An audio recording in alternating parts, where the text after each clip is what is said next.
Haleluya, puji Tuhan, salam damai sejahtera di dalam cinta kasih dari para Bapa kita Tuhan Yesus Kristus. Pada Sabtu malam hari ini tanggal 27 Juli 2024, kita bersyukur Tuhan Yesus begitu baik. Dia cinta kita semua. Ternyata kita semua dipelihara sama Tuhan Yesus. Karena Tuhan mau suatu hari kelak kita ada di dalam surga buat selama-lamanya. Sebelum kita berbaring tidur, mari kita datang menyembah Tuhan. Kita bersyukur buat semua kebaikan, anugerah, kasih, penyertaan segala-galanya yang sudah kita terima dari Yesus. Dan besok hari Minggu sama-sama kita datang kepada Tuhan. Dan saya sedang pelayanan dari sejak kemarin ada di kota Jember, supaya makin hari membawa kita bersama, makin hari makin cinta Tuhan. Tuhan izinkan kita hidup untuk melayani pekerjaan Tuhan. Tuhan memberikan hidup saya sehat untuk saya keliling memberitakan Injil, memberitakan kabar kebenaran, kabar tentang Yesus, bahwanya di dalam Dia Yesus ada kerajaan surga. Saya Pastor Yakub Rahma akan menyanyikan dalam buku Tabernakel Glory, Rumahku ada dalam surga, nomor 439. Karena berkaitan sebentar kita membaca firman Tuhan, Kisah Rasul pasal 7 ayat 42 sampai 60. Puji Tuhan, kita besok lanjutkan Kisah Rasul pasal 8, dan kita melihat kisah hamba Tuhan yang cinta Tuhan, Stefanus, yang akhirnya di depan mahkamah agama, waktu di sidang, apa yang dinyatakan tentang kebenaran Injil, kebenaran Yesus, mereka akhirnya membunuh Stefanus, dilempari batu, dan akhirnya mati syahid. Dan pasti saya yakin masuk di dalam kerajaan surga.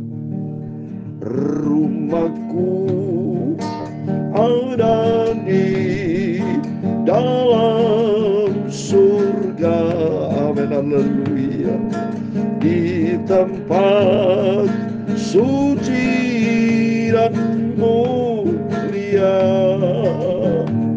amin, haleluya.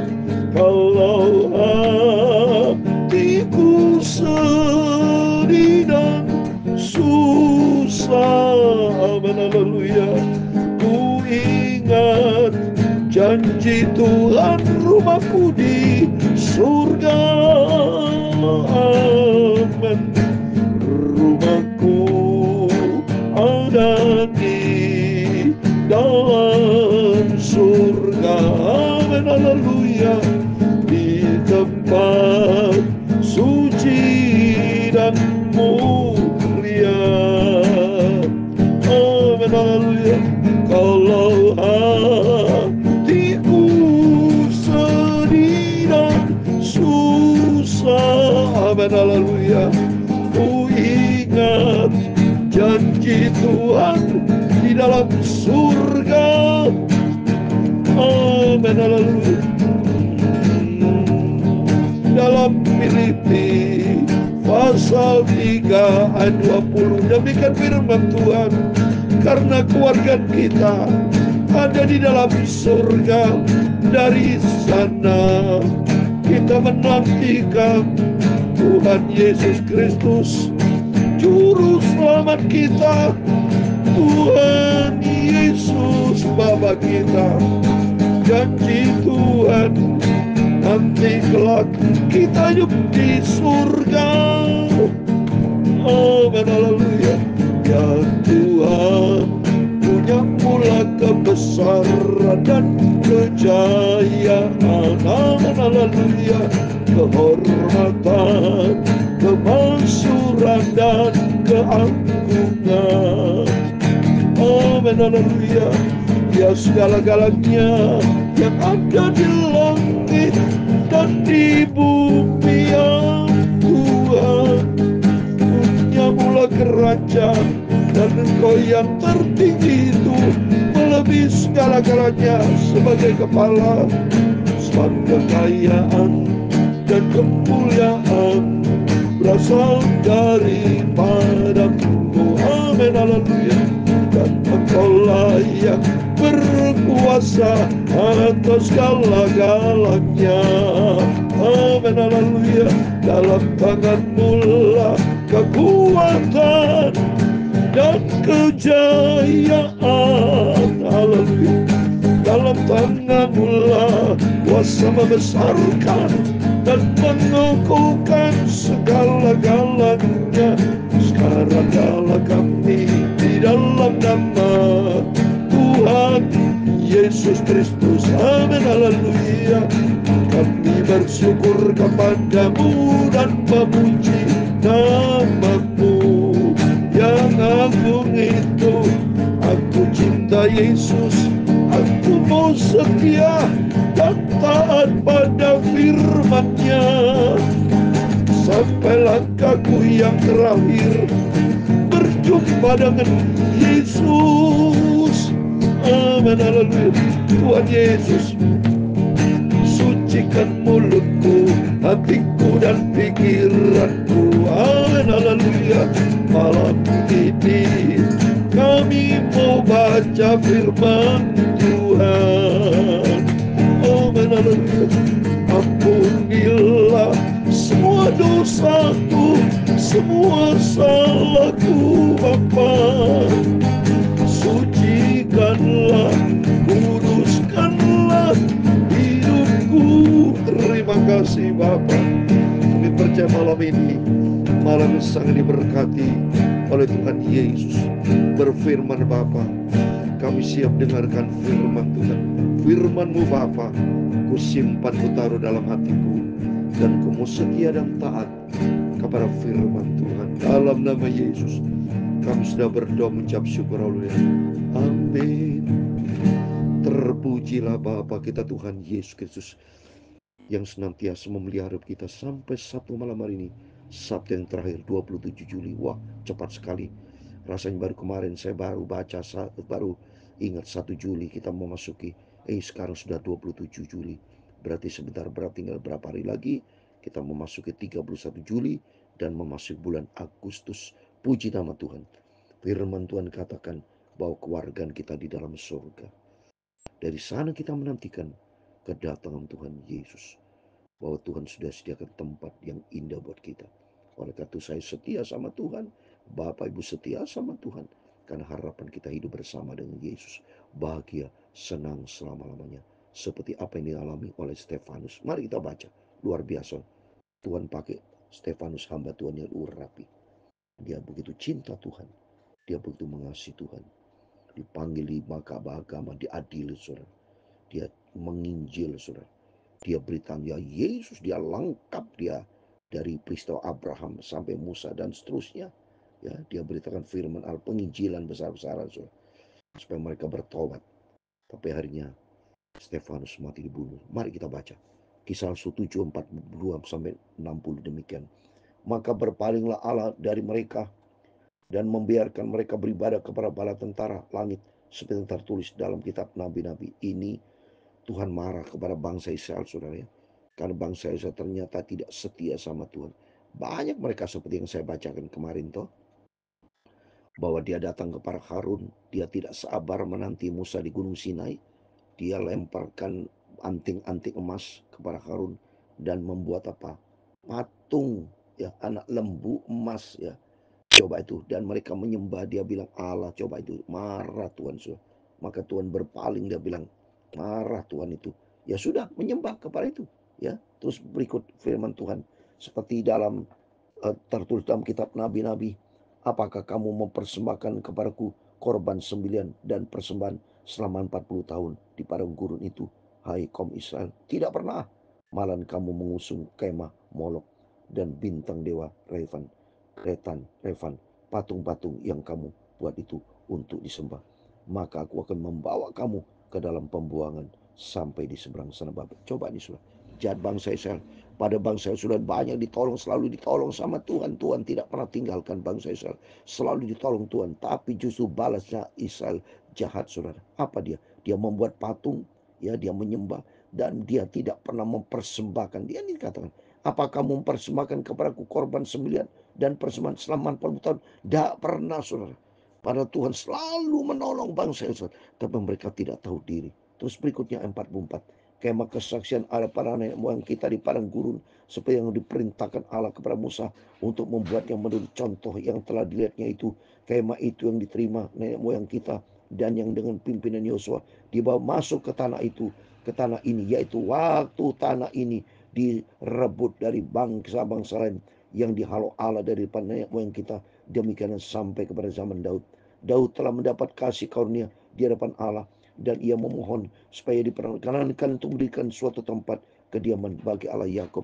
Daud begitu dicinta sama Tuhan, karena Daud salah satu ciri, Daud memang banyak dosa, tapi Daud itu dia begitu rendah hati. Begitu dia sadar akan dosanya, dia minta ampun, dia lepaskan baju kerajaannya. Dia duduk menyembah dan minta ampun sama Tuhan. Rendah hati, Tuhan lihat hati Daud yang begitu rendah hati. Tapi memang Tuhan tidak izinkan Daud untuk mendirikan bait Allah. Hanya Salomo anaknya yang ditetapkan Tuhan untuk membangun. Ayat 47. Tapi Salomo lah yang mendirikan sebuah rumah untuk Allah. Tetapi yang Maha Tinggi tidak diam di dalam apa yang dibuat oleh tangan manusia. Seperti dikatakan oleh Nabi, langit adalah tahtaku dan bumi adalah tumpuan kakiku. Rumah apakah yang akan kamu dirikan bagiku? Demikian firman Tuhan. Tempat apakah yang akan menjadi perhentianku? Bukankah tanganku sendiri yang membuat semuanya ini? Hai orang-orang yang keras kepala dan yang tidak bersunat hati dan telinga, kamu selalu menentang Roh Kudus sama seperti nenek moyangmu. Demikian juga kamu, banyak bangsa termasuk kita semua, banyak bertindak menentang Roh Kudus, nyakiti hati Tuhan. Minta ampun sama Tuhan. Saudara, saya minta ampun sama Tuhan. Karena Tuhan begitu baik, seringkali kita mendukakan Roh Kudus. Seringkali kita bandel, minta ampun sama Tuhan. Padahal Tuhan itu begitu baik. Selalu membuka tangan. Dia memberikan cinta kasihnya kepada kita. Luar biasa cintanya Tuhan. Terbukti nyata Bapak Ibu dipelihara bersama saya sampai detik ini. Semua karena anugerah Tuhan. Oleh karena itu mari kita mau kembali sama Tuhan. Karena nanti janji Tuhan, rumah Tuhan, rumah di surga yang Tuhan sediakan buat kita. Ayat 52. Siapakah dari nabi-nabi yang tidak dianiaya oleh nenek moyangmu? Bahkan mereka membunuh orang-orang yang lebih dahulu memberitakan tentang kedatangan orang benar, yang sekarang telah kamu hianati dan kamu bunuh. Kamu telah menerima hukum Taurat yang disampaikan oleh malaikat-malaikat, akan tapi kamu tidak menurutnya. Ini khotbahnya Stefanus di depan mahkamah agama. Tujuannya supaya mereka bertobat, datang kepada Yesus, tetapi responnya mereka justru sebaliknya. Mari kita baca. Stefanus dibunuh, Saulus hadir. 54. Ketika anggota-anggota mahkamah agama itu mendengar semuanya itu, sangat tertusuk hati mereka. Maka mereka menyambutnya dengan gertakan gigi. Marah sudah. Berarti iblis yang masuk ke dalam hati mereka itu. Karena mereka tidak mau menerima kebenaran, saudara. Ayat 55. Tapi Stefanus yang penuh dengan Roh Kudus menatap ke langit, lalu melihat kemuliaan Allah dan Yesus berdiri di sebelah kanan. Dahsyat. Inilah Stefanus, contoh hamba Tuhan yang cinta Tuhan, dengan gagah berani memberitakan tentang kebenaran tentang Yesus di depan mahkamah agama. Nyawa sebagai taruhannya sudah, dan ternyata benar. Stefanus menatap ke langit, melihat kemuliaan Tuhan, dan Yesus berdiri di sebelah kanan.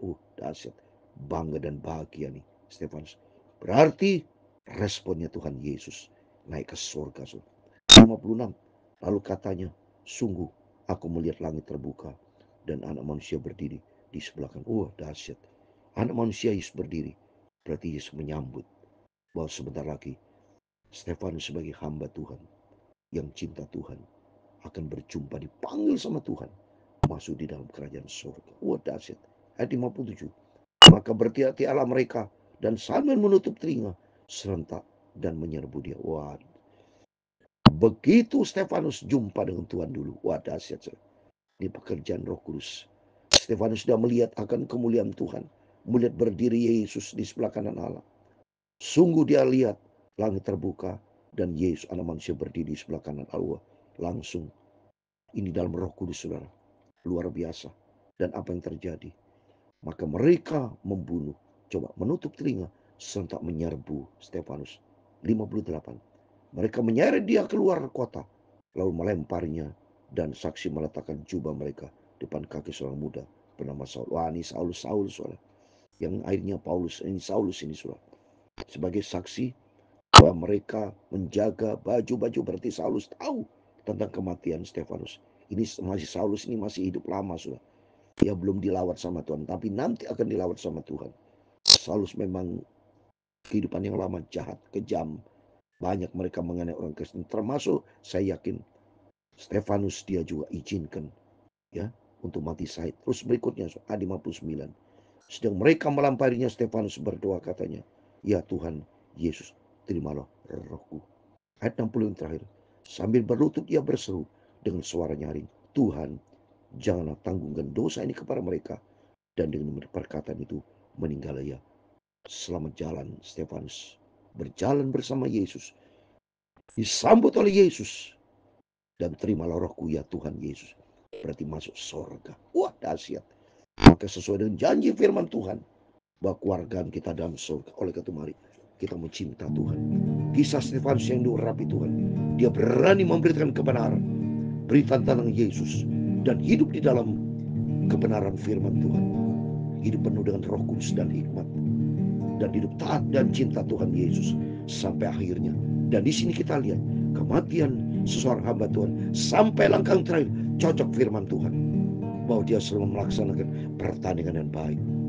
Sudah memelihara iman sampai garis yang terakhir bersama Yesus.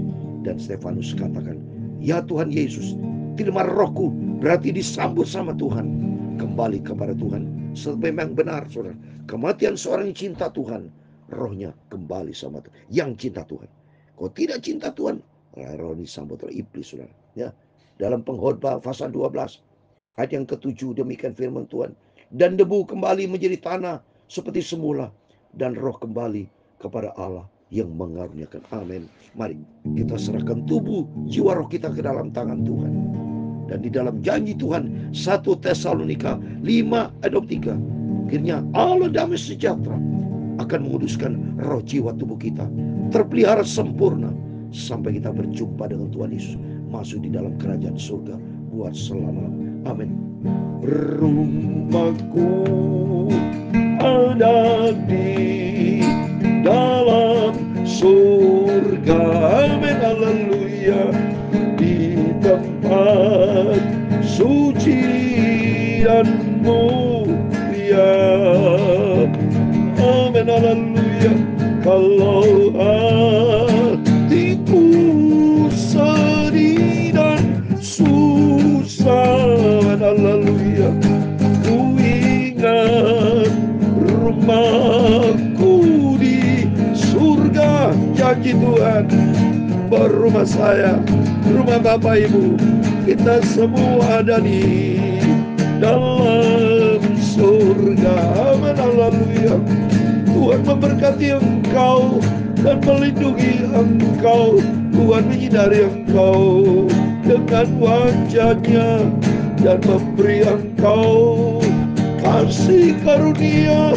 Tuhan menghadapkan wajah-Nya kepadamu dan memberi engkau damai sejahtera, amin, haleluya. Bapa kami di surga, dikuduskanlah nama-Mu, datanglah kerajaan-Mu, jadilah kehendak-Mu di bumi seperti di surga, amin, haleluya. Berikanlah kami pada hari ini makanan kami yang secukupnya, dan ampunilah kami akan kesalahan kami, seperti kami juga mengampuni orang bersalah kepada kami. Dan janganlah membawa kami ke dalam pencobaan, tetapi lepaskanlah kami daripada yang jahat, amin, haleluya. Karena Engkau-lah yang mempunyai kerajaan, amin, dan kuasa dan kemuliaan sampai selama-lamanya, amin. Rumahku di surga bersama Yesus selamanya, amin, amin. Rumah Bapak Ibu bersama saya ada di dalam kerajaan surga. Seperti doa Stefanus yang terakhir, ya Tuhan Yesus, terima rohku. Mari kita serahkan hidup kita dalam tangan Tuhan malam ini. Saya percaya Tuhan bersama kita. Kita mau setia sampai langkah kita terakhir. sampai kita berjumpa dengan Tuhan Yesus. Surga kekal selama-lamanya.